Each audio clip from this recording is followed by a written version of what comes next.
दर्शकवृन्द नमस्कार। Forum for public भोइसमा स्वागत छ। Centre for innovative governance practices CIGP को सहयोगमा निर्मित र माउन्टेन टेलिभिजन HD द्वारा प्रसारित कार्यक्रम फोरम फर पब्लिक भोइसमा विशेषतः हामी समसामयिक विषयहरूमा चाहिँ छलफल गर्ने गर्दछौँ र विज्ञहरूसँग बसेर हामी छलफल मात्रै होइन एउटा निष्कर्ष सहितको छलफल यस कार्यक्रममा गर्ने गर्दछौँ भने आज पनि एउटा नयाँ विषयका साथ म तपाईहरुमा आज उपस्थित भइसकेको छु। विशेष गरी अनि नेपालको सन्दर्भमा भन्ने हो भने आयात र निर्यातको बीच धेरै भिन्नता देखिएको छ, धेरै अन्तर रहेको छ र यो ग्यापलाई चाहिँ कसरी फुलफिल गर्ने, आयातलाई घटाएर निर्यातलाई चाहिँ कसरी वृद्धि गर्न सकिन्छ, यसको व्यवस्थापन कसरी गर्न सकिन्छ भन्ने कुरामा आज हामी विशेष गरी जोड दिनेछौँ। र सर्वप्रथम हाम्रा कार्यक्रम संयोजक जो चाहिँ पूर्व प्रमुख सूचना आयुक्त एवं नेपाल सरकारका पूर्व सचिव हुनुहुन्छ कृष्णहरि बास्कोटाज्यू, उहाँलाई स्वागत गरौँ। सर स्वागत छ। धन्यवाद रसिलाजी। सर आजको हाम्रो जुन टपिक छ आयात निर्यातको जुन व्यवस्थापनको बारेमा हामी कुराकानी गर्न गइरहेका छौँ त्यसको बारेमा चाहिँ अलिकति राम्रोसँग प्रश्न पारिदिनुहोस् न।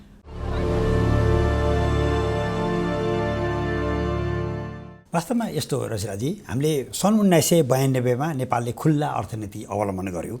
मुलुक आर्थिक उदारीकरणमा गएसँगै कोटा प्रणाली खारेज गरियो।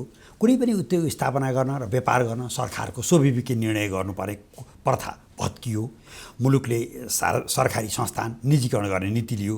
यसरी सरकारद्वारा नियन्त्रण गरिएको नेपालको वाणिज्य क्षेत्र एकाएक खुल्ला, स्वतन्त्र र मनमोजी बन्न पुग्यो। सबै नेपाली लगानी गरी आफ्नो इच्छाअनुसारको व्यापार गर्न सक्ने भए। यसरी नीतिगत रूपमा वाणिज्यका क्षेत्रमा हामीले ठुलो फड्को मार्यौँ। यस्तो नीति अख्तियार गरेको आज करिब 30 वर्ष, 3 दशक भयो। यस आर्थिक उपलब्धि उदारीकरणका कारण अर्थतन्त्रको सम्भाग निजी क्षेत्र बन्न गयो, जसको कारण नेपालको आयात निर्यात व्यापार अब सरकारको नियन्त्रणभित्र रहेन। सन् 1995 जनवरी 1 का दिन ग्याटलाई विश्व व्यापार सङ्गठनमा रूपान्तरित गरियो। सो बखत नेपाल ग्याटको पर्यवेक्षक सदस्य थियो र विश्व व्यापार सङ्गठन बनेपछि नेपाल स्वतः नै विश्व व्यापार सङ्गठनको पनि पर्यवेक्षक सदस्य बन्न पुग्यो। सन् 2004 को दोहा राउन्डमा नेपालले विश्व व्यापार सङ्गठनको 147औं सदस्य बन्न सफलता हासिल गर्यो। यसै गरी नेपालले साफ्टा, बिमस्टेक जस्ता क्षेत्रीय सञ्जालमा पनि आफूलाई आबद्ध गर्यो। हाल नेपालमा करिब प्रत्यक्ष व्यापार सम्बन्ध झन्डै 110 मुलुकहरूसँग गरिरहेको अनुमान छ।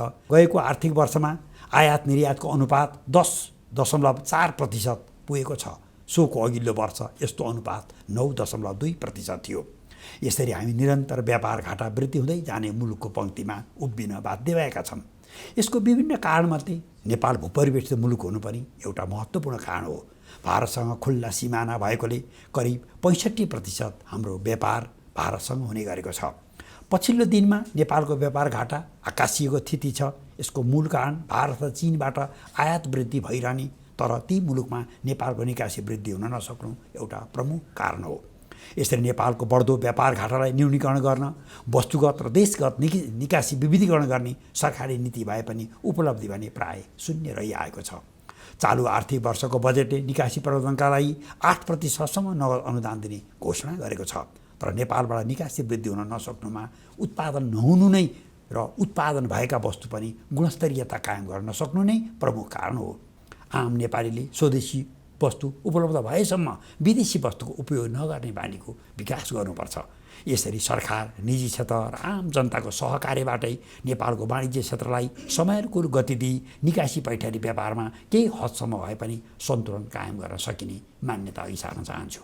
पक्कै पनि सर। र दर्शकबिन आज हामीसँग यो विषयमा अझै गहिराईका साथ कुराकानी गर्नका लागि दुईजना अतिथि पनि हुनुहुन्छ र अतिथिका रूपमा हामीसँग हुनुहुन्छ पवन गोल्यान जो चाहिँ फेडरेसन अफ नेपाल एक्सपोर्टर्स एसोसिएसनका अध्यक्ष हुनुहुन्छ भने अर्का अतिथि हामीसँग हुनुहुन्छ चन्द्र घिमिरे, उहाँ चाहिँ नेपाल सरकारका पूर्व सचिव हुनुहुन्छ। सबैलाई स्वागत छ। धन्यवाद। अब हामीसँग दुईजना विज्ञ हुनुहुन्छ सर, उहाँसँग हामी चाहिँ विशेष गरी के बारेमा चाहिँ अझै धेरै बुझ्ने प्रयास गर्नेछौँ त? रसिलाजी वास्तवमा चन्द्र घिमिरे उद्योग वाणिज्य आपूर्ति मन्त्रालयको पूर्व सचिव मात्रै हुनुहुन्न, अहिले पनि अन्तर्राष्ट्रिय विभिन्न संस्थासँग मिलेर नेपालको आयात निर्यातको व्यापार लगायतका यसकै पाटोमा नेपालको अर्थतन्त्रको बारेमा गहन अध्ययन गरिरहनु भएको छ। एउटा अध्ययनशील व्यक्ति हुनुहुन्छ। पवन कल्याण आफैमा एउटा प्रतिष्ठित उद्योगपति, एउटा निकासीकर्ताको रूपमा, एउटा असल व्यवसायिक रूपमा चिनिनुहुन्छ। यसर्थ उहाँहरूसँग चाहिँ नेपालमा पहिलो बुँदामा वास्तवमा यो अन्तर्राष्ट्रिय व्यापारको स्थितिको हिसाबले नेपालको प्रवृत्ति कस्तो देखिन्छ त्यसलाई हामीले आङ्कलन गर्दै नेपालमा निरन्तर आयात बढिरह्यो, यसलाई कसरी नियन्त्रण गर्न सकिन्छ, आयात प्रतिस्थापन गर्ने विधिहरू के होलान् भन्ने पहिलो बुँदामा छलफल गरौँ। दोस्रो बुँदामा अलिकति नेपालको अन्तर्राष्ट्रिय व्यापार घाटालाई सन्तुलनमा ल्याउनुको निम्ति निकासी बढाउने नै उपाय हो। यता के गर्दा निकासी वृद्धि हुन सक्छ, निकासीका के समस्याहरू छन्, दोस्रो बुँदामा त्यो छलफल गरौँ। र तेस्रोमा र अन्त्यमा चाहिँ विज्ञहरूसँग वास्तवमा यो नेपालको अन्तर्राष्ट्रिय व्यापारलाई अझै उचाइमा लैजान, नेपालको चाहिँ अन्तर्राष्ट्रिय व्यापारलाई सन्तुलन कायम गर्न, ट्रेड डेफिसिट कम गर्न उहाँहरूका रचनात्मक सुझावहरू यो बहुआयामी पक्षबाट वे फरवार्ड के हुन सक्छ भन्ने यिनै तीनटा बुँदामा छलफल गरौँ भन्ने मेरो आग्रह छ। पक्कै पनि सर, म पवन सरबाट सुरु गर्न चाहन्छु। जस्तै कि सरले पनि भन्नुभयो नेपालको अन्तर्राष्ट्रिय व्यापारको प्रवृत्तिलाई हेर्ने हो भने चाहिँ कसरी त्यसलाई निहाल्नु भएको छ हजुरले, होइन? र आयात एकदमै बढिरहेको अवस्थामा चाहिँ यसलाई नियन्त्रण कसरी गर्न सकिन्छ? अब यसको त हेर्नुहोस्, यो कुरा त हामी धेरैचोटि गर्छौँ, फेरि पनि त्यही कुरा आउँछ। आयात घटाउनुको मतलबै आयात प्रतिस्थापन गर्ने हो। यसलाई चाहिँ यसरी पनि लिन सकिन्छ कि आयात बढी भइराखेको छ भने हाम्रो नेपाली जनताको क्रय शक्ति चाहिँ बढी छ, यसलाई चाहिँ हामीले आयात घटाएर होइन, आयात प्रतिस्थापन गरेर चाहिँ लैजानुपर्ने आवश्यक छ। त्यसको लागि ट्यारिफ र नन ट्यारिफ ब्यारियर, अब यसमा त मैले बोल्नुभन्दा पनि चन्द्र सरले अलि राम्ररी राख्नुहुन्छ होला। मैले यो एउटा चाहिँ प्राइभेट सेक्टरको एङ्गलबाट मात्रै राख्न चाहे यो कुरा चाहिँ ट्यारिफ र नन ट्यारिफ ब्यारियर नै लगाउनु पर्ने आवश्यक छ। हुन त उहाँ वाणिज्य सचिव हुँदाखेरि एन्टी डम्पिङको एकदमै कुरा अगाडि बढिसकेर पछि फेरि सेलाएर गयो र अरू पनि क्वारेन्टिनका कुराहरू छन्। खास गरिकन कृषिमा चाहिँ र कृषि प्रशोधन उद्योगमा जुन हाम्रो 4 खर्बको डरलाग्दो इम्पोर्ट, करिब 4 खर्बको गएको वर्षमा आर्थिक वर्षमा डरलाग्दो इम्पोर्ट भएको छ, त्यसलाई चाहिँ अब प्रतिस्थापन गर्नको लागि खेती मात्रै गरेर नपुगेर त्यसलाई चाहिँ जबसम्म प्रशोधनमा लाँदैनौँ त त्यसको लागि चाहिँ अब घुमिफिरी त्यसको लागि चाहिँ हामीलाई विज्ञताको पनि आवश्यक छ र सँगै पुँजीको पनि आवश्यक छ।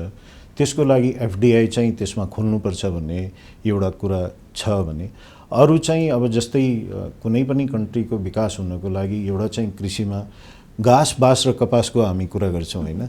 त घाँसको कुरामा कृषिको कुरा आयो, बाँसमा त तै पनि हामीले अलिकति भए पनि फड्को मारेको छौँ, अलि विकास गरेको छौँ, तर कपासमा खोइ त, कपासमा छैन। सबभन्दा बढी चाहिँ स्मग्लिङ हुने आइटम अथवा अन्डर इन्भोइस हुने आइटममा चाहिँ तपाईको टेक्सटाइल भ्याल्यु चेन पर्छ, जसमा चाहिँ सबभन्दा बढी रोजगारी जन्माउन सकिन्छ।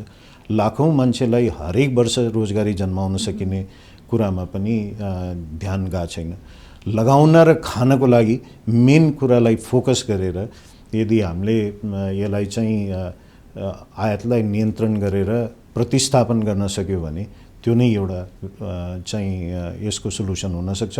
अरू इन्डस्ट्रीहरूलाई पनि यसैको सँगसँगै यसको प्याकेजिङको लागि अरू चाहिने इन्डस्ट्रीहरूलाई पनि बिस्तारै हामीले प्रतिस्थापन गर्नु पर्यो।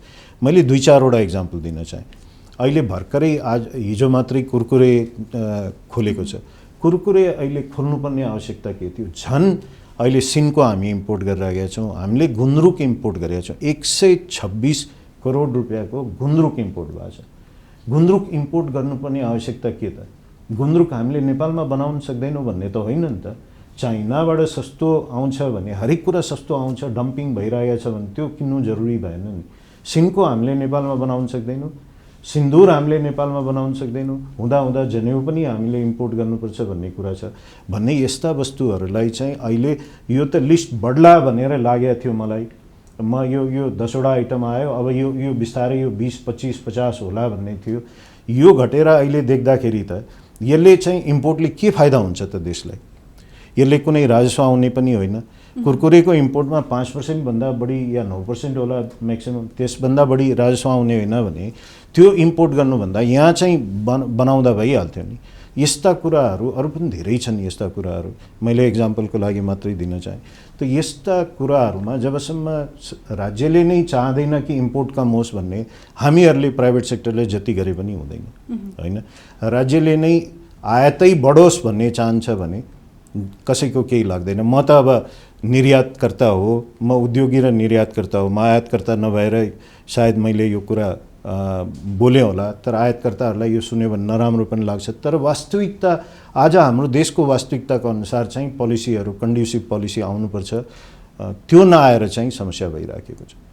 पक्कै पनि सर, उहाँले पवन गोल्यान सरले भने जस्तै निजी क्षेत्रले त सक्दैन, जबसम्म राज्य अलिकति सूक्ष्म रूपमा अगाडि बढ्दैन हुन्छ नि, पहल गर्दैन राज्यले, तबसम्म निजी क्षेत्रले केही पनि गर्न सक्दैन आफ्नो व्यापारको लागि भनेर भन्नुभयो। तपाईँले कसरी हेर्नु भएको छ नेपालको अन्तर्राष्ट्रिय व्यापारको स्थिति कस्तो छ र आयातलाई चाहिँ प्रतिस्थापन गर्न उहाँले भने जस्तै प्रतिस्थापनै गर्नुपर्छ भन्नुभएको छ, त्यसलाई चाहिँ कसरी गर्न सकिन्छ होला? अब यस्तो छ, हामीले हिस्टोरिकली हेर्ने हो भनेदेखि 1967 र 1968मा जिडिपीको अनुपातमा हाम्रो व्यापार घाटा 0.0 भन्दा मुनि थियो हैन। 0.0 भन्दा मुनि भएको ती 2 वर्ष मात्रै हुन्।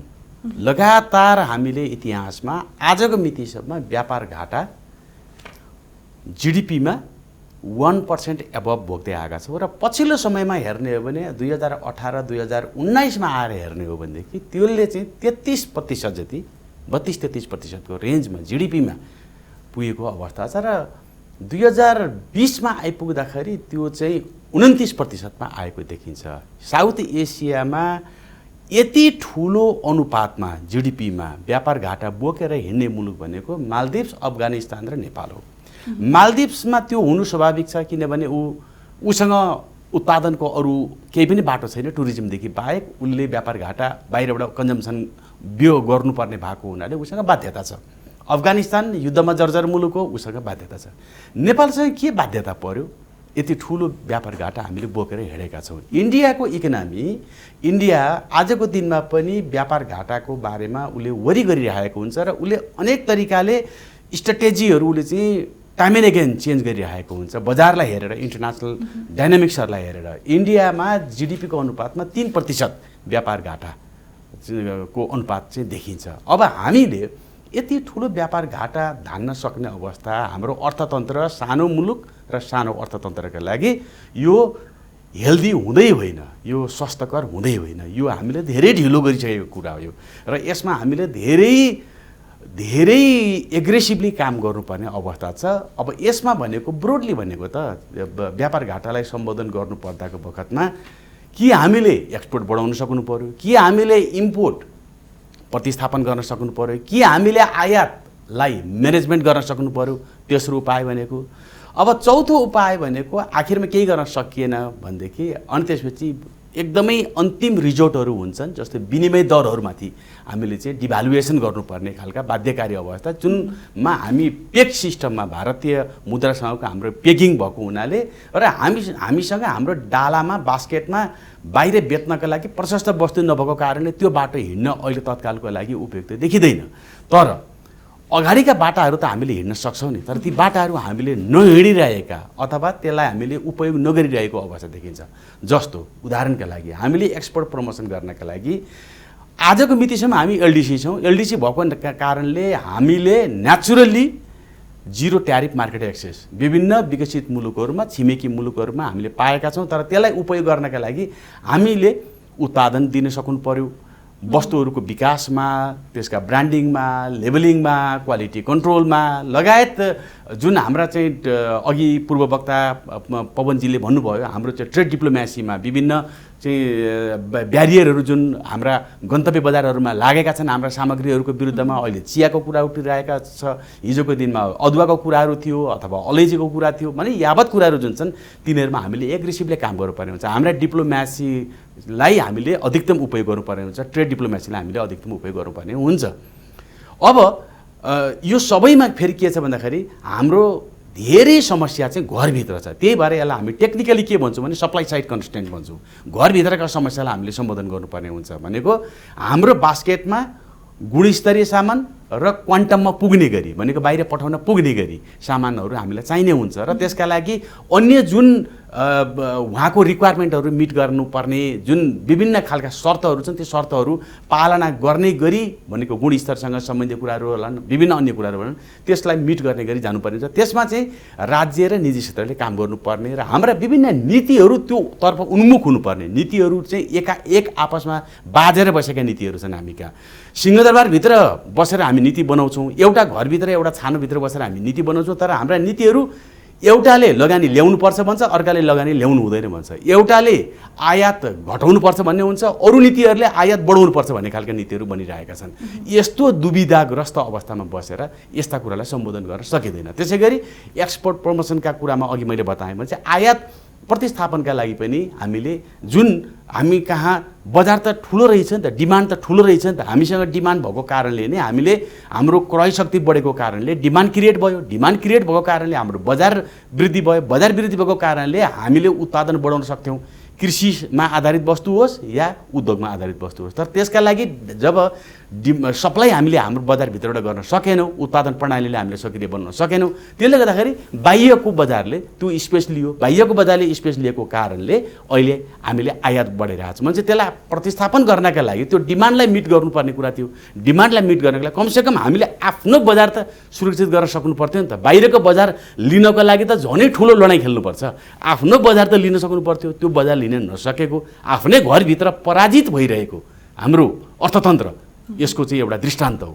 यो चाहिँ हामीले हेरिरहेका छौँ, यसलाई सम्बोधन गर्न सकेको विषय छ र त्यसमा धेरै हामीले काम गर्नुपर्ने जुन पूर्ववक्ताले बताउनु भएको छ, हामीले ट्यारिफमा काम गर्नुपर्ने, नन ट्यारिफमा काम गर्नुपर्ने, हाम्रा क्षेत्रगत नीतिहरू, ऊर्जा नीतिहरू, वातावरण नीतिहरू, वन नीतिहरू, भूनीतिहरू भनेको ल्यान्ड पोलिसिजहरू, यी सबै नीतिजहरूले एग्रेसिभली हाम्रा उत्पादनलाई कृषिको होस् या उद्योग होस् तिनलाई कसरी बढावा दिन सकिन्छ, कसरी तिनीलाई स्पेस दिन सकिन्छ, कसरी तिनको कम्पिटिटिभनेस बढाउन सकिन्छ भनेर काम गर्नु पर्थ्यो। तर यो नीति व्यापारको विषय भनेको अथवा व्यापार घाटा हेर्ने विषय भनेको चाहिँ फलाना मन्त्रालयको हो भनेर अरू मन्त्रालय चुप लागेर बस्ने र काम नगर्ने। व्यापार घाटाको विस्तृत रूपमा म फेरि पनि तपाईँसँग आउनेछु। म कृष्ण सरतर्फ लाग्न चाहन्छु। सर, उहाँहरूले आफ्नो आफ्नो विचार राखिदिनु भयो, हजुरको विचार के छ? मलाई यस्तो लाग्छ, वास्तवमा पूर्व सचिवले कस्तो राम्रोसँग त्यसको हिस्टोरिकल ब्याकग्राउन्ड बताउनु भयो। मेरो जानकारी अनुसार लिच्छवीकाल मल्लकालमा नेपाल पुरै व्यापार सन्तुलनमा मात्रै होइन, हामी नाफामा थियौँ। मल्लकालमा त यति सहन थियो कि नेपालको सिक्का तिब्बतीहरूलाई दिएर त्यस बाबत हामीले प्रत्येक वर्ष प्रिमियमसम्म पाउँथ्यौँ। त्यो बेलामा नेपालबाट निकासी मात्रै हुन्थ्यो, आयात भन्ने कुरा चाहिँ भारत र चीन दुवै मुलुकबाट हुँदैन थियो। पृथ्वीनारायण शाहको पालासम्ममा पनि हामी कम्तीमा खाद्यान्न, हरियो तरकारी, फलफुल, माछा मासु, दुधजन्य पदार्थमा पुरै आत्मनिर्भर थियौँ। फिरङ्गीहरूको चाहिँ कुनै वस्तु नेपालमा आयात हुनुपर्ने अवस्था थिएन। भने चाहिँ हामीले यस्तो समयको दुष्चक्रभित्र हामी आउँदै गयौँ कि अब अघि नै निजी क्षेत्रकै पवन गोल्यानले कस्तो राम्रोसँग भन्नुभयो, अहिले यतिखेर झन्डै 13 महिना 12 महिना बराबरको विदेशी मुद्राको सञ्चिति हाम्रो वस्तु र सेवा आयात थिएन पुग्ने बराबर 1 वर्ष अगाडि थियो। त्यो चाहिँ यो कोभिड पछि चाहिँ बिस्तारै घट्दै गएर हामी 6 महिना 7 महिनाको अवस्थामा आयौँ। त्यसले गर्दा सरकारले बाध्य भएर कुरकुरे, लेज, मदिरा, सुर्तीजन्य पदार्थ, हिरा, स्मार्टफोन, रङ्गीन TV, car, jeep, van, motorcycle, खेलौना, तास जस्ता वस्तुलाई केही समय रोकिएको थियो। यो त खुल्ला कुरा आयो, सरकारमाथि नै प्रश्नवाचक चिन्ह आयो। के सरकार कुरकुरे खान, लेज खान पल्किया हो? के सरकारलाई सुर्ती जाने पदार्थ खैनी खाने प्रधानमन्त्री हुनुहुन्छ क्या हो नेपालमा? के तास खेलिरहने मन्त्रीहरू छन् नेपालमा? यसरी प्रश्न उठ्दा यसको जवाफ के हुन्छ? यो त निश्चित व्यवसायी जसले तासको चाहिँ आयात गर्नुभएको छ, जसले सुर्ती ल्याउनु भएको छ, जो कुरकुरे र लेजमा नाफा गरिरहनु भएको छ, उहाँलाई पनि लाल लाग्नुपर्ने हो जो उद्योग निकाय आयातकर्ता हुनुहुन्छ। वास्तवमा के अहिले अबको 1.5 महिनापछि त मदिरा पनि छोड्ने भने के नेपालले के सबैलाई रौसी भएर लट्याउने हो नेपालभित्र? यसको जवाफ के हुन्छ? एउटा मोटरसाइकल 30 लाख पर्छ, अहिले 150 सीसी भन्दा बढीको मोटरसाइकल रोकिया हो। के त प्रत्येक नेपालीको अब पुरै धनी भए जम्मै चाहिँ 50 लाखका 30 लाखका मोटरसाइकल चढ्न सक्ने अवस्थामा गए? के नेपालीलाई चाहिँ रम्मिन टिभी जत्रो भित्तो छ भित्तोभरिकै टेलिभिजन चाहियो हो? यसको प्रश्न दिन पऱ्यो नि। अब अहिले त सुपारी खोल्दै भनेको छ, छोकडा खोल्दै भनेको छ, इधरका मार उधर। के नेपाल सरकार स्थापना तस्करको सरकार हो? के तस्करी गर्न सरकार उन्मुख छ? भन्ने प्रश्नको उत्तर सरकारले दिनु पर्दैन? यो त वास्तवमा हामी जस्ता मान्छेले त बोलिरहेछौँ, निजी क्षेत्र इन्क्लुडिङ भूतपूर्व सचिवहरू बोलिरहँदाखेरि चाहिँ भइरहेका सरकारका मान्छेलाई लाज शरम केही यस्तो मलाई त मान्छेले औँलो उठाउला भन्ने केही शर्मिन्दा हुनु पर्दैन? यसमा कोही जिउँदो मान्छे सिंहदरबारमा छैन, मन्त्री सचिव कोही बोल्न सक्दैनन्। यो कसबाट परिचालित छ? यो त बडा छ। अहिले पवन गोलेलले कस्तो राम्रोसँग भन्नुभयो, नेपाल कृषि प्रधान देश हो, 4 खर्ब करिब 19 खर्बमा 4 खर्ब त कृषिजन्य वस्तु मात्रै आयात भइरहेछ। सिम्पल क्वारेन्टाइनको कुरो भनेको यो भेडा च्याङ्ग्रा बाख्रामा आउँदाखेरि त रोग लागेको छैन। सामान्य हामी चाहिँ यो सेनिटरी र फाइको सेनिटरी भन्छौँ, त्यसमा वास्तवमा आएका चिजहरू चाहिँ विषादीयुक्त छैनौँ। त्यही छिमेकी मुलुकबाट आउने चाहिँ स्याउ सुन्तला र तरकारीमा चाहिँ विषादी परीक्षण गर्ने भन्ने कुरा नै रोक्यो। के त हामी चाहिँ छिमेकी मुलुकबाटै परिचालित हौँ त? छिमेकी मुलुककै लागि एन्टी डम्पिङ अथवा के त्यो विषादीयुक्त खाना खुवाउनलाई के छिमेकी मुलुकहरूले नेपाली चाहिँ मरुन् भन्ने नै नीति उनको छ त? त्यो कुरो त के छिमेकी मुलुकहरूले त घोषणा गरेका छन् कि हामी आफै नेपाल सरकार त्यही लुत्रिएर त्यो विषादी परीक्षण गर्न हामी नसक्ने भयौँ, बापके दुवाई भएर हात उठाइरहेछौँ? यो त प्रश्न त उठिया छ। अहिले हाम्रो नेपाल भारतको सन्धि अनुसार नेपालबाट जेसुकै चिज गए पनि निकासीमा कुनै पनि दस्तुर लाग्दैन भारतमा। हो, हाम्रो चाहिँ निकासी हाम्रो चाहिँ सन्धि अनुसार चाहिँ भारतको चाहिँ एग्रिकल्चर प्रडक्टमा हामीले कुनै पनि कर लाउन पाउँदैनौँ। हो, त्यसकै निमित्त त नेपाली किसानलाई कसरी बचाउन सकिन्छ त? वास्तवमा हुनुपर्ने त मलाई त लेज कुरकुरे जस्तै खाद्यान्नमा आयात रोक्नुपर्ने, आम नेपालीले पनि बाहिरबाट आयात भएको सामान बहिष्कार गर्ने, नेपालभित्र उत्पादन भएको सामान खपत गर्ने बानीतर्फ जानुपर्छ। र निजी क्षेत्रले कहिले पनि सिंहदरबारमा आयात गर्न पाऊँ भनेर धाउने, निकासीलाई चाहिँ अवरुद्ध गर्नको निमित्त कुनै तकदम लाउन सकिन्छ कि भन्नु चाहिँ यस्तो चाहिँ व्यावसायिक क्षेत्रको पनि निजी क्षेत्रको पनि यो धर्म होइन। यो कुरो सबैले बुझ्नुपर्छ। एकदमै मार्मिक कुरा गर्नुभयो। म सरतर्फ आउन चाहन्छु। जस्तै कि कृष्ण सरले अब भन्नुभयो, अहिले राज्यमाथि नै प्रश्न उठिरहेको अवस्थामा चाहिँ हाम्रो व्यापार घाटा निकै आकासिँदै गएको अवस्था पनि छ। अघि तपाईँले कुरा पनि उठाउनु भएको थियो, हामी निकासी चाहिँ यसरी वृद्धि गर्न सक्छौँ भन्ने कुराहरू गरिराख्दाखेरि हामीले आयात रोक्नै सक्दैनौँ। अब यस्तो छ, हामीसँग केही बाध्यता पनि छन्, हाम्रा कमिटमेन्टको कारणले इन्टरनेसनल जगतसँगको कमिटमेन्टहरू छन्। ती बाध्यताहरूको बिचमा पनि केही उपायहरू छन्। जस्तो उपाय के छ भनेदेखि हामीले WTOमा जाँदाखेरि कमिटमेन्ट गरेका छौँ कि 42% चाहिँ यदि कृषिजन्य वस्तु हो भनेदेखि त्योभन्दा माथि चाहिँ ट्यारिफ लगाउँदैनौँ है, हामीले कमिट गरेका छौँ। यदि औद्योगिक उत्पादन हो भनेदेखि 24% भन्दा माथि चाहिँ एभरेजमा, भनेको सबै खाली वस्तुहरूको गरेर एभरेजमा त्योभन्दा माथि चाहिँ हामी लगाउँदैनौँ है भनेका छौँ। तर लगाएको कतिमा छ भनेर भन्यो भनेदेखि हामीले कि 0मा छ, कि 1मा छ, कि 5मा छ, कि 10मा छ।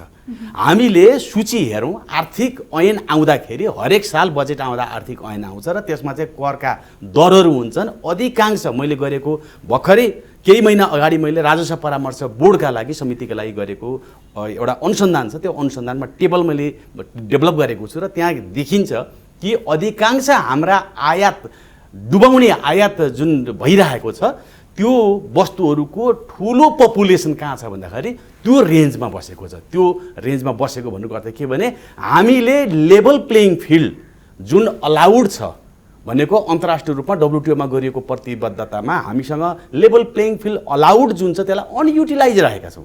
खोइ त्यो लगाएको हामीले, खोइ त्यसलाई उपयोग गरेको। ठिक छ, हामीले 42 र 24 भन्दा माथि जान मिल्दैन थियो, तर हाम्रो उत्पादन प्रणालीलाई माथि उठाउनका लागि त्यो लेभल प्लेइङ फिल्डलाई उपयोग गर्नु पर्दैन?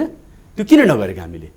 यसरी हाम्रा ट्यारिफ पोलिसिजहरू आफ्नो आत्मघाती ढङ्गले काम गरिरहेका छन्। भनेको आफ्नो उत्पादन प्रणालीलाई कमजोर बनाउनका लागि, यसको प्रतिस्पर्धी क्षमतालाई घटाउनका लागि काम गरिरहेका छौँ। यसलाई यो ठुलो गल्ती हो, यसलाई हामीले सच्याउनु पर्नेछ। त्यसै गरी अर्को के छ भन्दाखेरि WTOले पनि भन्छ, ग्लोबल ट्रेडिङ सिस्टमले भन्छ नन ट्यारिफ मेजरहरू, जसलाई चाहिँ NTM भन्छौँ हामी, नन ट्यारिफ मेजर। त्यो भनेको तिमीले आफ्नो बजारमा आफ्नो उपभोक्ताको सुरक्षाको लागि, स्वास्थ्यको लागि, तिमीले आफ्नो उद्योग धन्दा र कृषिको सुरक्षाका लागि, सेफगार्ड गर्नका लागि तिमीले मेजरहरू विभिन्न लगाउन सक्छौ। बोर्डरमा लगाउन सक्छौ। त्यो मेजरहरू लगाएर तिमीले ट्यारिफमा चाहिँ त्यो अघि भनेको लेभलभन्दा माथि उठ्न जानु भएन, तर आफ्नो बजारको आवश्यकता अनुसार मेजरहरू लगाउन सक्छौ। त्यसका लागि भने के भने स्ट्यान्डर्डहरूको, त्यसका लागि चाहिँ एसपीएस भन्छौँ कृषिजन्य वस्तु हो भनेदेखि अघि जुन कुरा आइसकेको छ फाइटो सेनिटरीको कुराहरू आएको छ भने त्यस्ता गुणस्तरका कुराहरूको मापदण्डहरू हामीले बनाएर बोर्डरमा हामीले हाम्रो बोर्डरलाई सुरक्षित बनाएर राख्नु पर्यो। तर हाम्रो बोर्डर यसरी खुला राखेका छौँ संसारका कुनै पनि वस्तु कृषिजन्य होस् या औद्योगिक होस् संसारमा काहीँ नबिक्ने वस्तु नेपालमा पठाउँदा हुन्छ, नेपालमा ल्याउँदा हुन्छ। यो खालको नोसन यो खालको न्यारेटिभ हामीले डेभलप गरेका छौँ र त्यो म्यासेज चाहिँ संसारभरि गएको छ र सबैभन्दा सस्ता वस्तुहरू यहाँ आएको छ। र हामीले हुँदा अघि प्रसङ्ग आएको थियो मेरो कार्यकालमा बनाएको एउटा एन्टी डम्पिङ भन्ने ल छ भनेको कानुन छ, त्यो पनि डब्ल्युटिओले दिएको भनेको ग्लोबल ट्रेडिङ सिस्टमले दिएको हतियार हो। प्रयोग गर उपयोग गर आफ्नो इन्डस्ट्रीलाई यदि कसैबाट हार्म भइरहेको छ भनेदेखि हार्म गर्ने वस्तुको आयातलाई नियन्त्रण गर्नका लागि त्यसलाई उपयोग गर, तर कानुन बनाएर गर, डोमेस्टिक ल बनाएर गर। त्यो कानुन बनाएर राखेको छ तर त्यसको उपयोग गरेको छैन। आजसम्म एउटा सिङ्गल केस इन्भेस्टिगेसनमा लगेको छैन, दुःखका साथ मैले भन्नु परिरहेको छ। भने यसरी हामीले हाम्रा वस्तुहरूमाथि अन्याय गरेका छौँ, हाम्रा उत्पादकहरूमाथि अन्याय गरेका छौँ, चाहे ती उद्योगी हुन् चाहे ती कृषि उद्यमी हुन्। यसरी चाहिँ यस्तो अवस्थामा अर्थतन्त्र चल्दैन। हाम्रा छिमेकी मुलुकहरूमा हेरौँ, उहाँहरूले स्ट्राटेजिकली काम गरिनु भएको छ। मलाई 5 वर्ष पछाडि अदुवा बाहिरबाट ल्याउनु नपरोस् भनेर उहाँहरू किसानमा मेसेजिङ स्केलमा उहाँहरूले उत्पादनमा किसानलाई चाहिँ प्रमोट गर्नुभएको छ र त्यो आफ्नो अनुकूलको अदुवा मात्रै बजारमा आओस् भन्नका लागि बाहिरबाट अदुवा नआओस् भन्नका लागि उहाँहरूले स्ट्यान्डर्ड राखिदिनु भएको छ। भनेको कस्तो कस्तो अदुवा मेरो मुलुकभित्र टेरिटोरीभित्र प्रवेश गर्न पाउने भनेर, अलैँची कस्तो कस्तो आउन पाउने भनेर उहाँहरूले स्ट्यान्डर्ड तय गर्नुभएको छ, चिया कस्तो कस्तो आउन पाउने भनेर उहाँहरूले स्ट्यान्डर्ड तय गर्नुभएको छ। त्यसरी बाहिरबाट आउने वस्तुलाई रोक्न सकिन्छ। यो विश्व प्रणालीले दिएको हतियार हो, खोइ हामीले उपयोग गरेको हो। यस्तो खालको गल्ती गरेर हामी बसेका छौँ। यो चाहिँ संसारभित्र हामीले गर्न सकिने कुरा र दिएको कुराहरूलाई हामीले उपयोग नगरिरहेको। अब अर्को म बताउन चाहन्छु, त्यो भनेको चाहिँ के हो भने हामीले खुला बजार अपनाउँदाखेरि कस्तो हुन्छ भन्दाखेरि ट्रेड लिबरलाइजेसन गर्ने भन्ने कुरा चाहिँ त्यति लिबरलाइजेसन गर्ने हो जति चाहिँ धान्न सकिने हुन्छ कि धान्न नसकिने लिबरलाइजेसन हामीले गर्ने होइन। आखिरमा संसारमा युटोपिया त छैन। संसारमा युटोपिया भनेको त काल्पनिक संसार हो। त्यो यो जुन खुला बजार भनिएको छ त्यो खुला बजार भनेको कुरो के हो भने मिल्टन फ्रिडम्यानले बोलोस् या लेसेस फेरीले भनोस्, त्यो भनेको के हो भने त्यो एउटा आइडियल सिचुएसनमा भनिने कुरा हो। तर रियल वर्ल्डमा त रियल एक्सन चाहियो नि त। रियल वर्ल्डमा के गर्दा अर्को ट्रेडिङ पार्टनर कन्ट्रीले कस्तो व्यवहार गरिरहेछ र आफूले कस्तो व्यवहार गर्नुपर्छ भन्ने कुरा त त्यो अनुकूलको आफूले निर्माण गर्नुपर्ने कुरा हो। तर हामी के खोजिरहेछौँ भन्दाखेरि होइन मैले चाहिँ ट्रेड लिबरलाइजेसन गर्नुपर्छ भनेपछि हामी सम्पूर्ण रूपमा बजार खुल्ला गरेर बसेका छौँ। यसरी संसारको कुनै पनि अर्थतन्त्र बनेको छैन। संसारमा अझ त्यो कृषिको कुराकानी गर्ने हो भने त कृषि भनेको त यति अनुदार सेक्टर हो संसारभरि नै। इभन जापान, EU, USA उहाँहरूको बिचको झैझगडा भनेको कृषि आफ्नो वस्तुलाई उपजलाई सुरक्षा गर्नका लागि सेफगार्ड गर्नका लागि हुने गर्दछ अधिकांश। भनेपछि उहाँहरू के गर्नुहुन्छ भन्दाखेरि कृषिलाई कसरी जोगाउने होइन त्यसरी उहाँहरू काम गर्नुहुन्छ र विभिन्न खालका चाहिँ आफ्नो बजारलाई सेफगार्ड गर्नका लागि उपायहरू लगाउनु भएको छ। ट्यारिफ लगाउनु भएको छ, नन ट्यारिफ लगाउनु भएको छ। भनेपछि यस्ता कुराहरूमा हामीले काम गर्नुपर्नेछ र यस्तो ढङ्गले यदि हामी बजार चाहिँ हामीले खुला गरेर बस्ने हो भने चाहिँ यो सोभरिन कन्ट्रीको सङ्केत होइन। यसले हामीलाई सोभरिन कन्ट्री भनेर सार्वभौम मुलुक हो भनेर हामीले भन्ने ठाउँ यसरी हामीले पाउँदैनौँ। बजार भनेको एउटा टेरिटोरी हो, बोर्डर हो। देश भन्दाखेरि सार्वभौम देश हो भनेदेखि खोइ त्यो यो प्रश्न चाहिँ आजको मेरो प्रश्न चाहिँ राज्यसँगको मेरो प्रश्न यो हो। पक्कै पनि पवन सर, अब उहाँले पनि भन्नुभयो, कृष्ण सरले पनि अघि भन्नुभयो राज्यमाथि प्रश्न उठेको छ। फेरि निजी क्षेत्रहरू आयात खोलिदिनु पर्यो, बन्द गरेको आयात पनि खोलिदिनु पर्यो भनेर ढोका टक्टाइरहेका छन् होइन। यस्तो अवस्थामा चाहिँ हामीले आयात गरेछौँ, व्यापार घाटा बढेछ। यस्तो अवस्थामा निर्यात वृद्धि गर्नको लागि चाहिँ हामी कहाँ चुक्यौँ त? म यो प्रश्नको आन्सर दिनुभन्दा पहिले कृष्ण सरले र घिमिरे सरले जुन कुरा राख्नु भएको छ त्यसमा चाहिँ म अलिकति एड गर्न चाहन्छु। सरले जुन भन्नुभयो नि यो ट्यारिफको हामीले फाइदा उठाएको छैन, यो एउटा चाहिँ राज्यको भनौँ खास गरिकन अर्थ मन्त्रालयको सोच के छ भने ट्यारिफ बढायो भने इलिगल वेबाट स्मग्लिङ भएर सामान आउँछ, त्यसैले चाहिँ यो चाहिँ रोक्न सकिँदैन भन्ने कुरा जुन बारम्बार उठ्छ नि त, यो कुरालाई यो सोचबाट बाहिर निस्किनु पर्यो। यो पहिला पनि नभएको होइन। जब बाबुराम भट्टराई अर्थमन्त्री हुनुहुन्थ्यो त्यो बेलामा ठ्याम्मै स्मग्लिङ बन्द भएको थियो। त्यो बेलामा यहाँको उद्योगहरू फस्ट्याएको थियो, राजस्व पनि बढ्यो। राजस्व घट्ने होइन नि त, राजस्व झन् बढ्छ। यो स्मग्लिङ हुन्छ भनेर यो कुराबाट बाहिर निस्किनु पर्यो। त सबभन्दा पहिले राज्यले आफ्नो सोच फेर्नुपर्ने हुन्छ। यतातिरको कुरा मैले राखेँ। अब तपाईँको प्रश्नको आन्सरमा त्यहाँ पनि सोच फेर्नुपर्ने हुन्छ। एक्सपोर्ट बढाउनको लागि पनि राज्यले सोच फेर्नु पर्यो। सोच फेर्नु पर्यो भने के हो भने ठुलाले मात्रै गर्न सक्छ। अहिले पनि अब हेर्नुहोस् बजेटमा हेर्नुहोस् सिमेन्ट र डन्डीको कुरा आयो, जुन हुनसक्छ हुन सक्दैन भन्ने त्यसमा चाहिँ कुनै त्यो धेरै त्यो छलफल पनि भएको छैन। त्यसमा चाहिँ पुरा त्यसको स्टडी पनि गरिएको छैन। एउटा हचुवा तालले आयो त्यो अब डन्डीमा 50% भ्यालु एडिसन गर्ने भनेको यो चाहिँ दिवा सपना हो। हेर्नु सम्भवै नभएको कुरा। अहिले हामी बिलेट मगाउँछौँ 8% 10% भन्दा बढीको भ्यालु एडिसन हुँदैन। तर हामी कहाँ चुकिराखेका छौँ भने यो सोचकै कुरा हो। साना उत्पादनहरू, अघि सरले अदुवाको कुरा गर्नुभयो, अलैँचीको कुरा गर्नुभयो, मैले पनि यहाँ टिपेर राखेको छु। अदुवा, अलैँची, अल्लो, अरू हाम्रा मौलिक उत्पादनहरू छन्, त्यतातिर हाम्रो ध्यानै छैन। अलैँचीमा तपाईँको के छ भने सरदरमा हामी 700 रुपियाँमा पहिलाको, अहिले त 700 रुपियाँ पनि पाउँदैन किसानले। 700 रुपियाँ किलोमा चाहिँ हामीले अलैँची इन्डियामा एक्सपोर्ट गर्छौँ। वर्षौँको डाटा हेर्ने हो भने त्यो इन्डियाबाट 1700 रुपियाँ भारूमा चाहिँ गल्फ कन्ट्रिजमा एक्सपोर्ट हुन्छ। के त्यो हामी गर्न सक्दैनौँ? त्यसमा चाहिँ नगर्न सक्ने केही छ? त्यो रकेट साइन्स त होइन। न कर्पोरेटको त्यतातिर ध्यान गयो, किनभने कन्ट्रीले के गर्यो भने अघि आएको कुरा फेरि म रिपिट गर्न चाहन्छु भने इम्पोर्टलाई नै सबभन्दा सजिलो र सबभन्दा प्रफिटेबल बिजनेस बनायो। जब सजिलैसँग पैसा कमाउन सकिन्छ भने म अप्ठ्यारो काम किन गरौँ?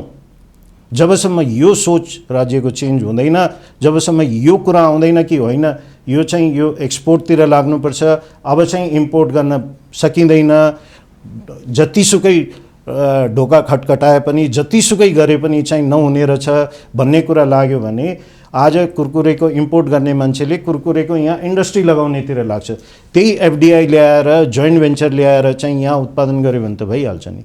आज हल्दीरामको कुरा गरौँ अथवा अमुलको कुरा गरौँ अथवा कुनै पनि कुरा गरौँ, कृषिजन्य वस्तुको मात्रै होइन अरू पनि म यसैमा जोडेर भन्न चाहन्छु। हाम्रो चाहिँ यो फार्मास्युटिकल सरले धेरै गर्नुभएको छ आफ्नो कार्यकालमा। फार्मास्युटिकल कम्पनीहरूले इन्डिया एक्सपोर्ट गर्न खोज्दा पनि भएन। अब त्यो जोइन्ट भेन्चर ल्याएर गर्नु पर्यो कि त्यसलाई चाहिँ त्यसरी चाहिँ हामीले चाहिँ जबसम्म हाम्रो सोच चेन्ज गर्दैनौँ, राज्यले सोच चेन्ज गर्दैन, हामी व्यवसायीहरूले पनि सोच चेन्ज गर्नुपर्छ। मैले फेरि सबै नै राज्यलाई को दोष नै भन्न खोजे होइन। र भ्याल्यु चेन डेभलप गरेर हामी एक्सपोर्ट गर्न सक्छौँ। आज मैले जुत्ताको कुरा गरेँ, जुत्ता अहिले एक्सपोर्ट हुन थालेको छ, तर त्यसलाई पनि अहिले ब्याकवर्ड इन्टिग्रेसन गरेर त्यसको कस्टिङ घटाउनु पर्ने छ। हुन्छ सर, थप सुझावको लागि म फेरि पनि एउटा मात्रै कुराहरू बाँकी छ। क्यास इन्सेन्टिभमा पनि खास गरिकन मौलिक उत्पादनहरूमा जहाँ 100% भ्यालु एडिसन हुन्छ, किन सिमेन्टमा मात्रै किन चाहिँ सीमित हुने?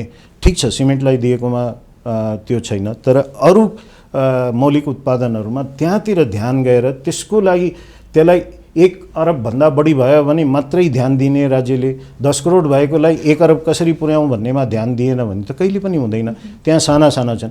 हामी जस्ता ठुलाले मात्रै गरेर चाहिँ देश बन्नेवाला छैन। अब देशको कुरा गरेँ मैले, त्यसको लागि चाहिँ सानातिर ध्यान दिनु पर्यो, त्यसको भण्डारणको व्यवस्था गर्नु पर्यो, अरू व्यवस्थाहरू गर्नु पर्यो, तब मात्रै एक्सपोर्ट बढ्छ। पक्कै पनि सर हजुरको सुझाव के छ? मलाई यस्तो लाग्छ, अरू केही होइन। तपाईँले पहिला पेट्ट एउटा प्रश्न सोध्नु भएको थियो, के आयात प्रतिस्थापन गर्ने हामीसँग केही विकल्पै छैन त? सिम्पली राष्ट्र बैङ्कले त जुन एलसी भन्ने छ नि, लेटर अफ क्रेडिट, त्यही मात्रै अहिले सस्पेन्ड गरिदियो भने स्वतः आयात रोकिन्छ। भने त कसैले पनि 100 रुपियाँको सामान 100 रुपियाँ तिरेर त यहाँ त आयात गरिरहेको अवस्था त होइन। सबै क्रेडिटमा ल्याइरहेको छ होइन त। यो बातमा अलिकति केही न केही चाहिँ यसको मिजर्स लिन सकिन्छ। अहिले नै पूर्व सचिवले चन्द्र सरले भन्नुभएको जस्तै कैयौँ त्यो डब्लुटिओले पनि हामीलाई साफ्टाले पनि बिमेस्टेकले पनि हामीलाई दिएकै छ नि, नेगेटिभ लिस्ट दिएको छ, सेन्सिटिभ लिस्ट दिएको छ। त्यसको ट्यारिफ नन ट्यारिफ दुइटै ब्यारियरबाट आयात रोक्न सकिन्छ। मुख्य कुरो राज्य प्रणाली र निजी क्षेत्र आम जनता चाहिँ आयात चाहिँ प्रतिस्थापन गर्नुपर्छ भन्ने कुरामा चाहिँ उनीहरूको नोसन माइन्ड चेन्ज हुनैपर्छ पहिलो कुरो।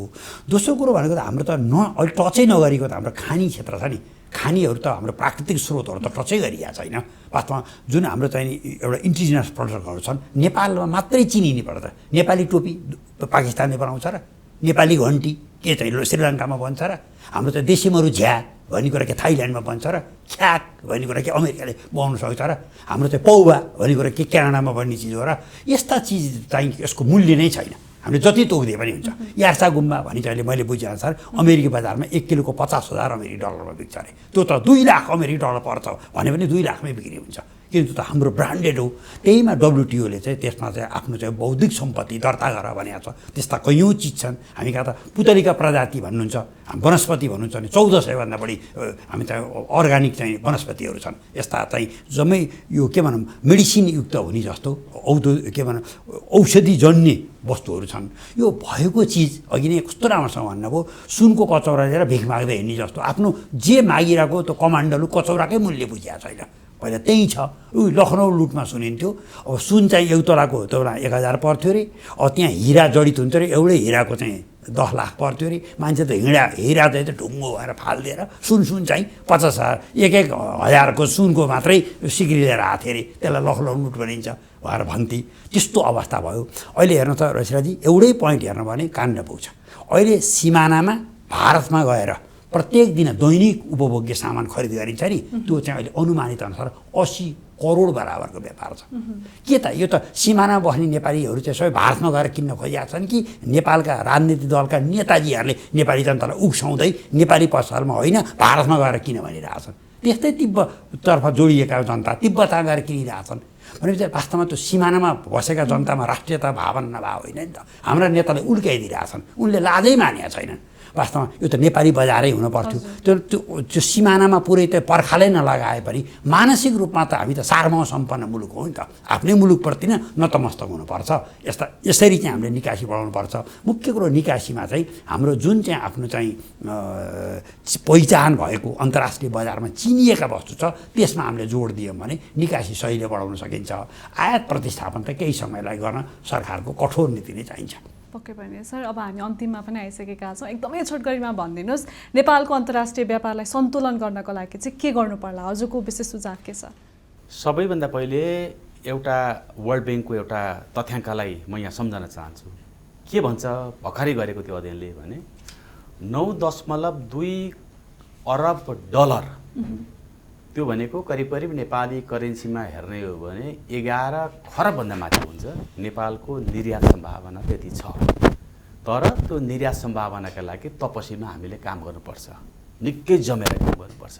त्यो भनेको आजको दिन हामीले गएको साल उत्पाद निर्यात गऱ्यौँ त्यो भनेको कति भन्दाखेरि 2 खरब 2 खरब 3 करोड। त्यो भन्न साथै कति भन्दाखेरि अझै 6 टाइम्स बढी भनेको ग्रेटर देन द्याट फिगर हामीले चाहिँ एक्सपोर्ट गर्न सक्छौँ। त्यो सम्भावना हामीसँग छ। अघि जुन हामीसँग भएको सम्भावनालाई हामीले चिनेनौँ भनेर भन्यौँ त्यसलाई हामीले चिन्नुपर्ने छ र त्यसमा काम गर्नुपर्ने थुप्रै कुराहरू छन्। घरभित्र काम गर्नुपर्ने कुरा छन्, गन्तव्य बजारमा काम गर्नुपर्ने कुराहरू छन्। त्यो दुईटा ठाउँमा काम गर्नुपर्ने कुरामा बाहिर कूटनीतिको प्रयोग गर्नुपर्छ। घरभित्र हाम्रा प्रतिस्पर्धी क्षमता बढाउनका लागि विभिन्न नीतिहरूलाई हाम्रो उत्पादन प्रणालीतर्फ लगेर जोड्ने त्यसका लागि काम गर्ने ढङ्गले काम गर्नुपर्ने हुन्छ। निजी क्षेत्रको लगानी विदेशी लगानी एग्रेसिभली हामीले चाहिने हुन्छ। यो बिचमा हामीले ट्रेड लिबरलाइजेसन गरौँ तर लगानी नल्याउँदाखेरि हामीले दुखान्त नाटक हेरेको छौँ हाम्रो अर्थतन्त्रभित्र। त्यो भनेको के हो भन्दाखेरि निजी लिबरलाइजेसनले बजार चाहिँ अरूलाई हामीले चाहिँ गिफ्टको रूपमा हामीले सुम्पेका छौँ। त्यो गिफ्ट हामीले चाहिँ कुनै टेक नगरिकन गिफ्ट मात्रै गऱ्यौँ। हामीले कुनै केही कुरा टेक गरेको भए पनि हुन्थ्यो, त्यो टेक गरेनौँ हामीले। त्यो संसारमा व्यापार भनेको इन्टरडिपेन्डेन्सी भनेको के हो भने तिमी पनि बाँच म पनि बाँच भनेको हो क्या। इन्टरडिपेन्डेन्सी भनेको ओपन मार्केटको फन्डामेन्टल अवधारणा हो नि त इन्टरडिपेन्डेन्सी। त्यो इन्टरडिपेन्डेन्सी भनेको म चाहिँ मर्छु तिमी चाहिँ बाँच भनेको होइन। यहाँ केही बजारका पक्षधरहरूले के भन्ने गर्नुहुन्छ भने अब खुला अर्थतन्त्रका पक्षपातीहरूले के भनेको हुनुहुन्छ भने बरु म मर्छु तिमी नै बाँच भन्ने जस्तो खालको अवधारणाहरू ल्याउनुहुन्छ। त्यसरी त्यसलाई चाहिँ त्यो न्यारेट गर्नुहुन्छ। यो खुला बजारलाई अथवा ट्रेड लिबरलाइजेसनलाई त्यो गलत अवधारणा हो र त्यो गलत अवधारणा भनेको 50-60को दशकतिर 70को दशकतिर बोल्ने गरिन्थ्यो भन्ने गरिन्थ्यो। त्यो अवधारणा भन्दा धेरै अगाडि संसार गइसक्यो। त्यसलाई उहाँहरूले समाउनु सक्नु भएको छैन। त्यस कारण अगाडि अहिलेको समयलाई समाउनु सक्नुपर्छ। अहिलेको समयलाई समाउनका लागि कसरी मैले इन्टरडिपेन्डेन्सीमा बाहिरबाट आयात गर्दाखेरि मेरो गोजीमा भनेको मेरो पर्समा पैसा तिर्ने पैसा हुन्छ। त्यो भनेको के हो भने हाम्रो फरेन करेन्सी रिजर्भमा मसँग सफिसियन्ट फरेन करेन्सी हुन्छ। त्यो कुरा को व्यवस्था गर्नु पर्यो। त्यसका लागि सेल गर्ने वस्तु आफूसँग पनि सुरक्षित राख्नु पर्यो। हो, सेल गर्नका लागि कम्पेरिटिभ एडभान्टेज भएको, कम्पिटेटिभ एडभान्टेज भएको जुन वस्तुहरू त्यसमा हामीले जानुपर्ने हुन्छ, जसको बारेमा अघि प्रशस्त धेरै कुराहरू आइसकेका छन्। त्यो कुराहरूलाई हामीले कसरी हुन्छ बाहिरको बजारमा हाम्रा डिप्लोमेसीलाई अधिकतम उपयोग गरेर विभिन्न ढङ्गले हामीले काम गर्नुपर्ने छ। घरभित्रको बारेमा अघि मैले बताइसकेको छु। अब हामीले आयात प्रतिस्थापनपट्टिको पार्टमा हामीले जुन अघि मैले बताएको छु ती पार्टमा हामीले काम गर्नुपर्यो, धेरै नै काम गर्नुपर्ने छ। र त्यसपछि आयातलाई व्यवस्थापन गर्नुपर्ने पार्टमा काम गर्न बाँकी रहेको छ, नगरेको छ भनौँ न एक प्रकारले भन्दाखेरि। त्यसमा हामीले निकै प्रतिबद्ध भएर कटिबद्ध भएर काम गर्नुपर्छ। र यदि यो ढङ्गले हामीले काम गर्न सकेनौँ भने चाहिँ अहिले जुन देखिरहेको छ, मैले केही समय अगाडि अर्को एउटा रिसर्चको सन्दर्भमा एनालिसिस गरेको थिएँ कि हामीले चाहिँ राजस्व कति प्रतिशत चाहिँ आयातमाथि आधारित भएर उठाइरहेछौँ भन्दाखेरि आयातमाथि आधारित भएर उठाएको भन्सारको बिन्दुमा लगाइएका करहरूको अंश चाहिँ करिब करिब हाम्रो टोटल राजस्वमा 42% जस्तो हुन आउँदो रहेछ। अब पछिल्लो 2 वर्षमा त्यो ट्रेन्ड देखिएको छ। अब यति ठुलो प्रतिशतमा हामीले चाहिँ त्यो गर्नुको अर्थ के भयो भन्दाखेरि लगानी हामीसँग चाहिँ कम भइरहेछ। लगानी कम भएको कारणले के भयो भन्दाखेरि हामीले अन्य राजस्वका बाटाहरू जो थियो त्यसलाई हामीले कमजोर बनाइरहेछौँ र हामी अधिकतम भन्सारमाथि आधारित करमाथि चाहिँ हामी सिफ्ट हुँदै गइरहेछौँ। यसले के गर्यो भन्दाखेरि आयातमाथि आधारित अर्थतन्त्रतर्फ हामी आफूलाई निर्माण त्यसरी गरिरहेछौँ, आफूलाई प्रस्तुत त्यसरी गरिरहेछौँ।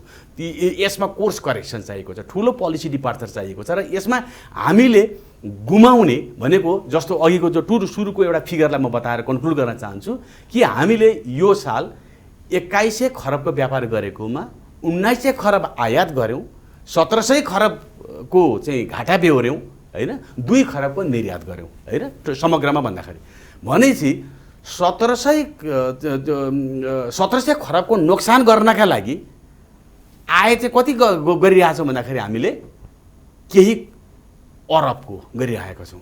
हेर्नुहोस्, यसरी केही अरबलाई छान्ने कि पोलिसी मेकिङ गर्दाखेरि 1700 खरबलाई हेर्ने, यसलाई हामीले चिन्दैनौँ भनेदेखि हामीले त्यो अघि मैले सुरुमा मैले जुन वर्ल्ड ब्याङ्कको रिफर गरेर मैले बताएको छु 9.2 खरबको सम्भावनालाई हामीले समाउन सक्दैनौँ। त्यसका लागि लगानी ल्याउनका लागि चाहिँ अब आइसिटीमा हामीले एग्रेसिभली काम गर्नुपर्ने छ, सम्भावना त्यहाँ धेरै छ। खानी तथा खनिज पदार्थमा धेरै काम गर्नुपर्ने छ, लगानी कम आएको सेक्टर हो, त्यो अत्यन्तै कम आएको छ त्यसमा अहिलेसम्म। त्यसै गरी कृषिमा लगानी एकदमै कम आएको छ, त्यसमा हामीले अधिकतम लगानी ल्याउनु पर्ने छ। अहिलेसम्म आइरहेको लगानी भनेको टुरिज्ममा आएको छ, केही सेक्टरमा आएको छ, तर ती अन्य सेक्टरहरूमा लगानी हामीले ल्याउन सकेका छैनौँ। आजको दिनमा तुलना गरेर हेर्ने हो भने हाम्रो लगानी साउथ एसियामा हामीले प्राप्त गरिरहेको लगानी 0.4 तिर आउँछ।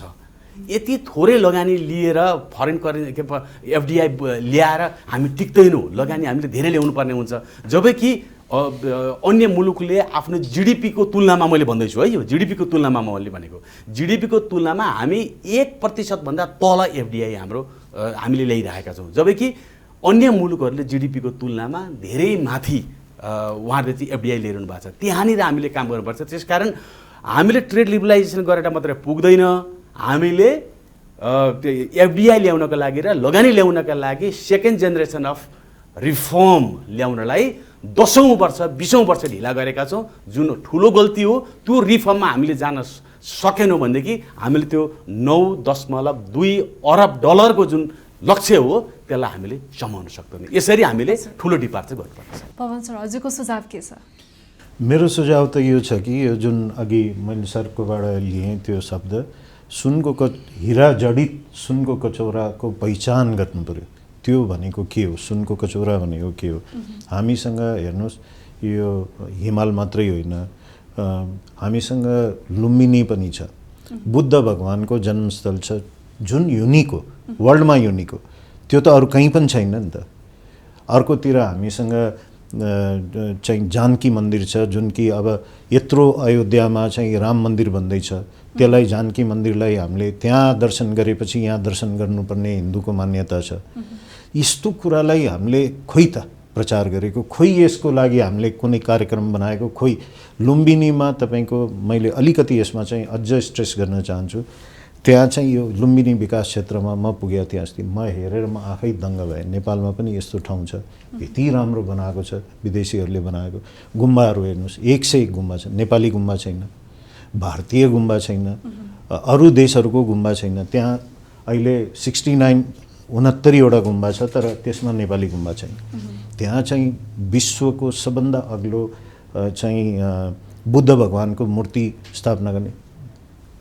अहिले पनि 20 अर्ब पैसा चाहिँ लुम्बिनी विकास कोषको चाहिँ पैसा ब्याङ्कहरूमा जम्मा गरेर राखेको छ, त्यसलाई युज गरेकै छैन। त्यसलाई युज गरेर त्यहाँ चाहिँ अब विश्वकै त्यो एउटै ठाउँ भएको हुनाले बुद्धिस्टहरूसँग विश्वमा कति पैसा छ, नेपालमा कति गुम्बा छन्, 900वटा गुम्बा छन्।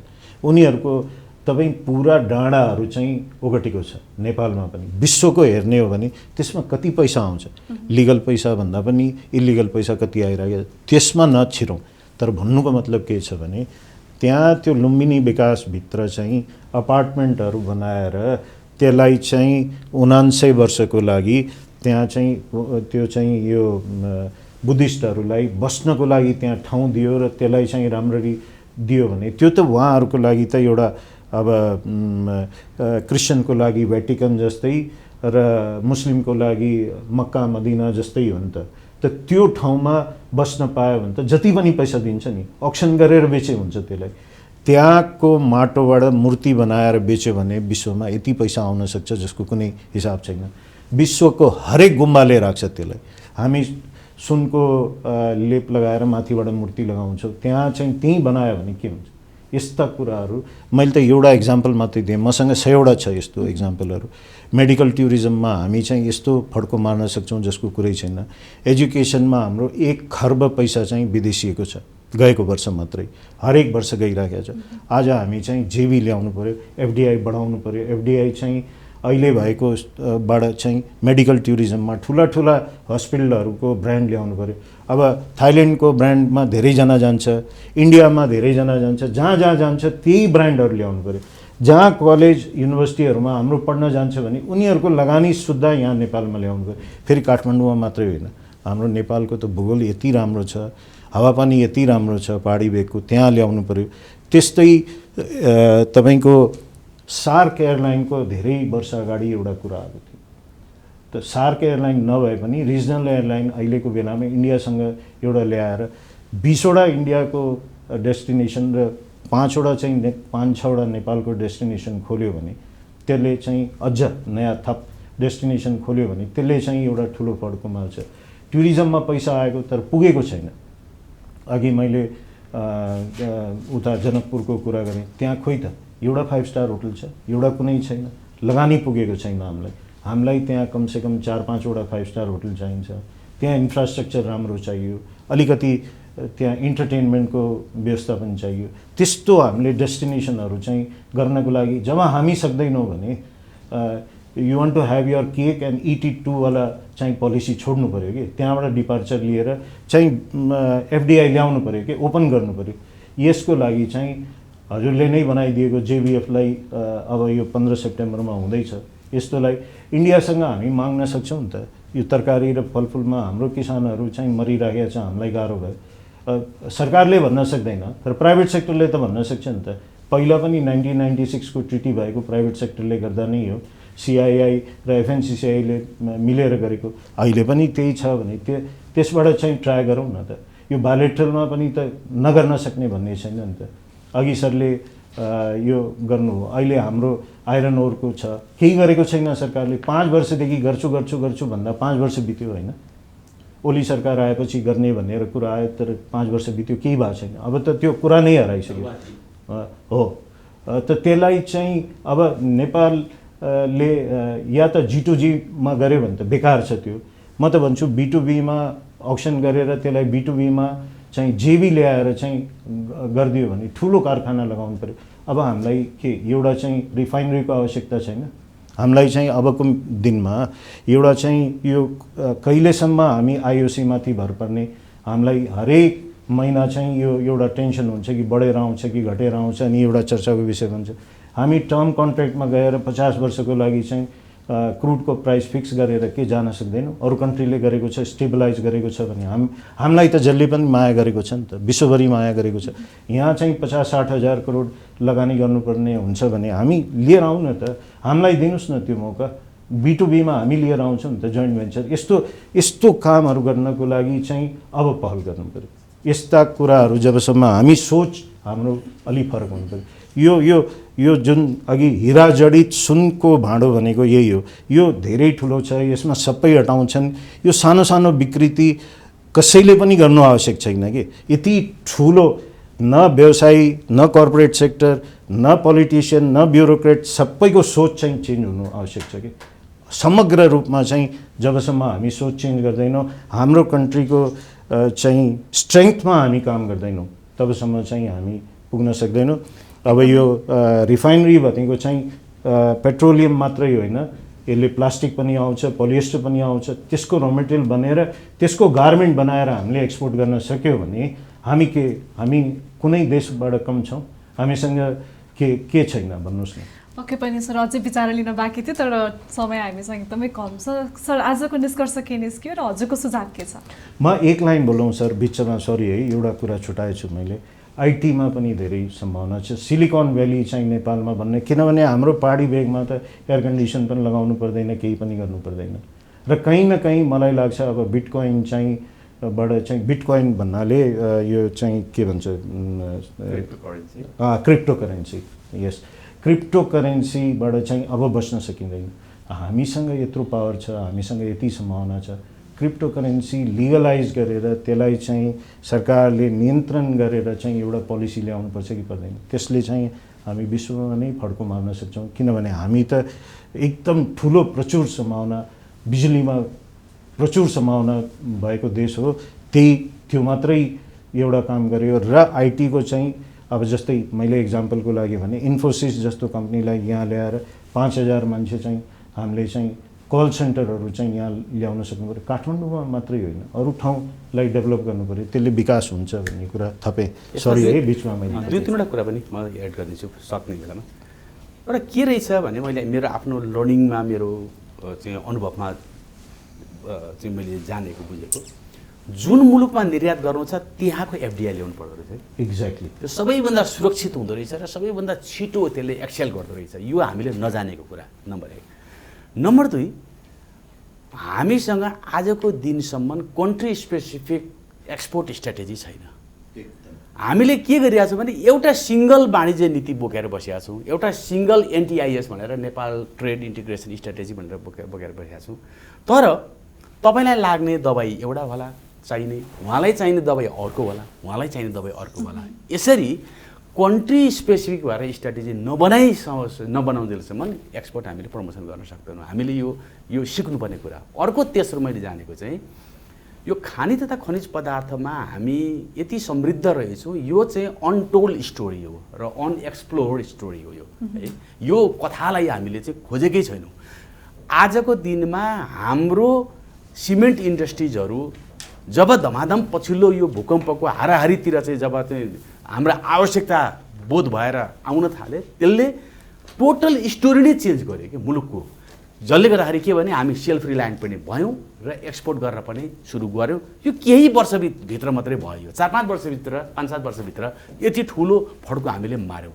त्यस्ता थुप्रै खानी तथा खनिज पदार्थहरू छन्, जस्तो अघि आइरन ओरको उहाँले कुरा गर्नुभयो। हामी अहिले छडहरूको उत्पादन गरेर बाहिरबाट ल्याएको बिलेट्स ल्याएर हामी बाहिर निर्यात गर्न सुरु गरेका छौँ। हामीले आइरन ओर यदि आफ्नै आइरन ओर खानी हामीसँग जुन छ धौवादीको, त्यसलाई उपयोग गरेर उहाँले भने जस्तै त्यसमा एफडिआई ल्याएर जोइन्ट भेन्चर गराएर नेपाली लगानीकर्तालाई पनि हुलेर यदि हामीले गर्ने हो भनेदेखि त्यसले अर्को नयाँ सक्सेस स्टोरी क्रिएट गर्छ। त्यो नयाँ सक्सेस स्टोरी हामीले क्रिएट गर्ने बाटो हामी हिँडेकै छैनौँ। त्यो गर्न साथै भ्यालु एडिसन हाम्रा चाहिँ छड आइरन इन्डस्ट्रिजमा भ्यालु एडिसन वात्तै 70-80-90% पुग्ने अवस्था आउँछ। त्यो स्टोरी हामी क्रिएट गरौँ न। यस्ता बाटाहरू थुप्रै बाटाहरू छन् जसमा हामीले हिँड्यौँ भने धेरै समय चाहिँदैन हामीलाई, 5 वर्षभित्र नयाँ नयाँ स्टोरीहरू क्रिएट हुन्छ।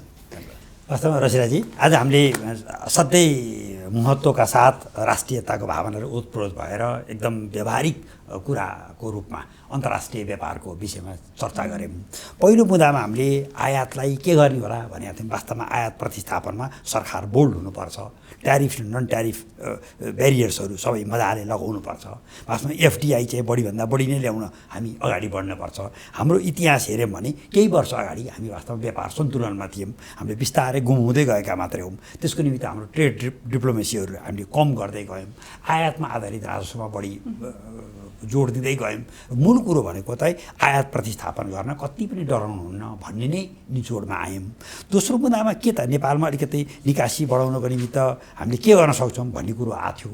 त्यसमा चाहिँ हामीले सरसर्ती हिसाब गऱ्यौँ। त्यसमा नेपालमा एग्रिकल्चर सेक्टरकै उत्पादनको चाहिँ प्रोसेसिङ गर्ने, प्याकेजिङ गर्ने, ग्रेडिङ गर्ने लगायतका उद्योगहरू स्थापना गर्ने, सिमानामा भएको चोरी निकासीहरूलाई रोक्ने, हाम्रो चाहिँ साना साना उत्पादकहरूले उत्पादन गरेको चिजलाई पनि ब्रान्डिङ गरेर निकासी गर्न सक्ने वातावरण बनाउने। वास्तवमा हाम्रो नेपालभित्र नै कम्तीमा पनि 30% भ्यालु एडिसन नभइकन त्यसलाई चाहिँ उद्योगको उत्पादन नमान्ने, नेपालमा रोजगारी पाउने, नेपाली कच्चा पदार्थ प्रयोग हुने उद्योग धन्दा कल कारखानालाई विशेष किसिमका सुविधाहरू छुट दिँदै जाने र विश्व ब्याङ्कले जुन एउटा आङ्कलन गरेको नेपालको चाहिँ हैसियत छ अहिलेको भन्दा 6 दोब्बर निकासी गर्न सक्ने त्यो त्यस्ता सम्भावना हेर्ने। विशेष गरी हामीले आइसिटीको क्षेत्रमा, खानीको क्षेत्रमा एक प्रकारले हेर्दै जाने। यसको निमित्त सेकेन्ड जेनेरेसन अफ रिफर्म हामीले ढिलो नगरिकन ल्याउने र हाम्रो प्रतिस्पर्धी लाभका क्षेत्रहरू के छन् ती कुरालाई हेर्दै जाने। जस्तो नेपाल चाहिँ हिमालको मुलुक मानिन्छ, भगवान गौतम बुद्ध जन्मिनु भएको पवित्र लुम्बिनी क्षेत्र छ, जानकी मन्दिर छ होइन, हामीसँग साहसी खेलहरू छन्, मेरिको टुरिज्मको सम्भावना छ, शिक्षामा त्यस्तै छ। एक प्रकारले भन्दा हाम्रो चाहिँ केही यस्ता डेस्टिनेसनहरू छन् जुन चाहिँ एउटा विश्वमै एउटा आकर्षक प्याकेजको रूपमा हामीले विकास गर्न सक्छौँ। हामीसँग एउटा रिफाइनरी हुनसक्छ, रासायनिक मल कारखाना हुनसक्ला, 7वटा प्रदेशमा 7वटा प्राङ्गारिक मल कारखाना स्थापना गर्न सक्छौँ, एउटा कृषि औजार कारखानाको सम्भावना छ। वास्तवमा जुन देशमा निकासी हुने हो त्यही देशको पार्टनरलाई चाहिँ एउटा जेबीको रूपमा अथवा एफडिआई ल्याउनेको रूपमा हामी जानुपर्छ। एउटै कानुनले काम गर्न नसक्ला, नीतिले हामीले देशगत निकासीको विविधीकरणको निम्ति छुट्टा छुट्टै नीति बनाउनु पर्ने होला। खानी क्षेत्रमा भएको अथाह सम्भावनालाई समेट्नु पर्ने होला। यसरी अलिकति राम्रोसँग एउटा स्वच्छ दिमागले हामी राम्रोसँग बसेर हाम्रो आयात अत्याधिक भयो यसलाई कसरी व्यवस्थित गर्न सकिन्छ, निकासी बढ्न सकेन यसलाई कसरी बढाउन सकिन्छ र मुलुकभित्र अन्तर्राष्ट्रिय व्यापार फेरि लिच्छवीकाल मल्लकाल नभए पनि आजभन्दा 25-30 वर्ष अगाडिको अवस्थामा कसरी पुर्याउन सकिन्छ भनेर ठन्डा दिमागले राष्ट्रभक्तिको भावनाले आफ्नो मुलुकको परिस्थिति रहेर छलफल गर्यो भने नेपालको अन्तर्राष्ट्रिय व्यापार सन्तुलनमा ल्याउन सकिन्छ भन्ने आशावादी विचारसहित नै आजको चाहिँ निष्कर्ष निस्किएको मैले अनुभूत गरेँ। पक्कै पनि सर, एकदमै राम्रोसँग छलफल भयो। सबैको लागि धेरै धेरै धन्यवाद। दर्शकबिन, फोरम फर पब्लिक भोइस आजलाई यति नै। अर्को हप्ता फेरि अर्को नयाँ विषयका साथ म तपाईँहरूमा आज उपस्थित हुने नै छु। त्यति बेलासम्मको लागि भने माउन्टेन टेलिभिजन एचडी हेर्दै रहनुहोला। नमस्कार।